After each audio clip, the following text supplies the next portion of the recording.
Sean Haney here with RealAgriculture.com, and I'm in Lethbridge, and it's the week of Ag Expo. Lots of fun, and I am right now with Terry Andryo from ATB Agriculture. Now, Terry, we've had a lot of fun this since the fall, I would say. Summer, come on. It was summer. I guess it was summer. So we did ATB put on a seat at your table, and tonight we did the Science of the Six-Pack, and there's something very special about these events. Tell us about them. Well, the seat at our table wasn't solely done by ATB. We brought partners into it. Travel Alberta was part of it. AMA was part of it, and so was the Alberta Culinary Tourism Alliance. And basically it's about storytelling. And when we created a seat at our table, it was really about telling an agricultural story, but from a food perspective. If we hit them with the food and work the story backwards to the farm, I think we stood a better chance of having that ability to connect dots. And that was really about. And we brought partners into it because so many partners try to do these initiatives by themselves and keep all the content to themselves. And if we felt we brought AMA and Travel Alberta, everybody could share in one set of content and just repurpose it in their own fashion under their own brand. And that's really what it was about. It was a collaborative effort rather than a solo effort. So a seat at your table really focused on food. Tonight, Science of the Six-Pack really focused on beer, which was fantastic. I'm not going to complain about that at all. Through these events of connecting the dots between the farmer and the food producer or the retailer, and then obviously the consumer, what have you learned? Well, I think one of the biggest things that we learned from a seat at our table, and I'll use that as a first step, was there's an appetite for people to understand where their food source is coming from. There's a real appetite. There's a group of people that really want to know and just want to listen. They don't want to be told. They want to hear a story from a farmer. They want to hear a story from a chef. And then they want the ability to interpret it how they feel is best.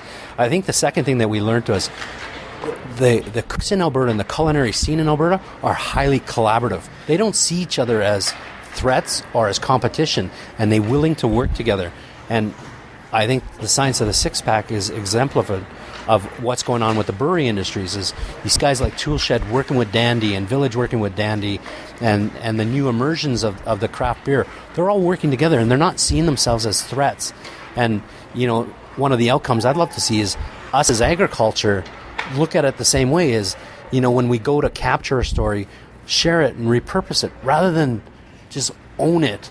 Share it with people and let them utilize it. So seat at our table working with commodity groups like Canola Council and the Pulse Group, it's all about capturing a story one time and using it 50 times through 50 different channels, because everybody's got their own channel and their own audience.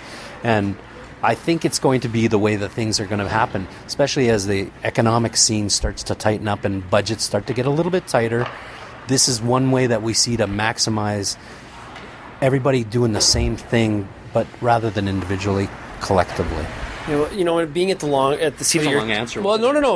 but being at the seat of your table, one thing I really picked up on is that a lot of times we tell farmers about telling your story and storytelling. Right. And what I noticed right away is that the chefs and the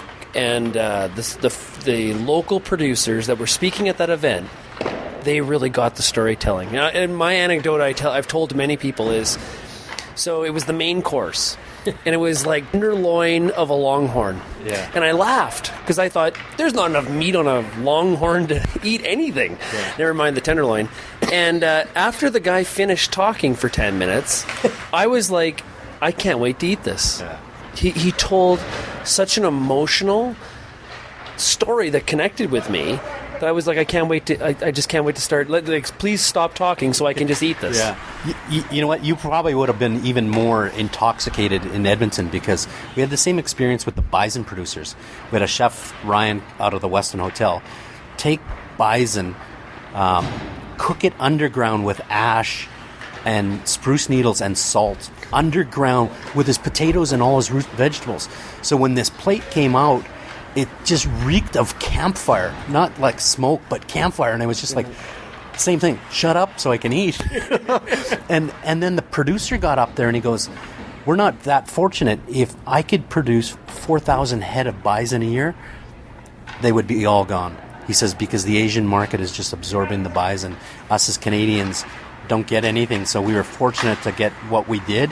And when the bison producers group that was at the seat at our table, they went, this is a great example of how our products should be represented, and we want to represent this when we go to Asia on our next export, because that's the experience they're thinking of. That's Canada to them. Yeah. Cooking bison underground for 6 hours in a hole under ash. And I can imagine you could smell it. You could smell it. Yeah, you can smell it. And it was just like this campfire when they were passing the plates around. I was just going like, if you're not eating that, it's mine. You know? Yeah. And it's those stories that, so out of that one story of bison, we can repurpose it with 3 or 4 groups or 5 groups, when you consider AMA with the in-provincial travel Alberta with the export market, bison producers with the export market, the chef themselves, the Alberta Culinary Tourism Alliance. There's 6 or 8 sprockets that can go any direction with that same damn story that was captured, right? This is quite the interesting interview, because we are talking about food, beer, and watching the ultimate beer league pickup hockey game that's going on here right now. Yeah, and it's only 9 o'clock. This is not really beer league hockey. So, do you think one of the lessons out of Seat at Your Table and tonight, the Science of the Six Pack, is when we sit down to eat, to think about the story behind the food? 100%. I mean, you could see with some of the brewers are really good speakers, like Graham Sherman.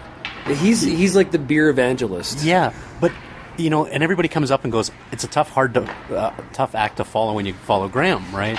And he doesn't have to put too much thought. He's talking from the heart. And I think if we can capture those authentic, genuine stories, unscripted, then yes. But you don't let people prepare. You let people just talk naturally, and then you can hear the passion come out of it, and really authentic stories, and you kind of go, ooh, really deep. I get it. Yeah. Like Graham stole the show because he said, I invite all the farmers to come to my brewery and drink free. Toolshed Brewery did say, if you grow barley and come to his brewery, you get beer for free. I want to make that known to all the Real Agriculture community that he did say that. And he'll stand up with that. Yeah. He will stand up for that. So if someone did come in, it absolutely would obligate himself to that. So, well, Terry, thanks a lot for joining me today, and also inviting me to the Seat at Your Table. I had a great time in Calgary. I've been back to Char Bar twice since that. Stayed at Hotel Arts a couple of times. I did, yeah, as well. I did stay at Hotel Arts, and had a great time that night. And tonight was fantastic as well. And thanks to everything that ATB is doing and trying to connect these dots. I appreciate that. And you know what? It's not just us individually who's doing it. It's a partnership. Tonight's event was MNP jumped aboard, Syngenta jumped aboard, the barley producers jumped aboard. So when you look at that, everybody understands how you can benefit from this rather than trying to do it yourself. So accolades have to go out there because they're taking a big risk. When Terry comes walking in the door, I go, I got this idea. And it was a very good idea at that. So congratulations, Thanks, Terry. Appreciate that. Thanks for having me, Sean.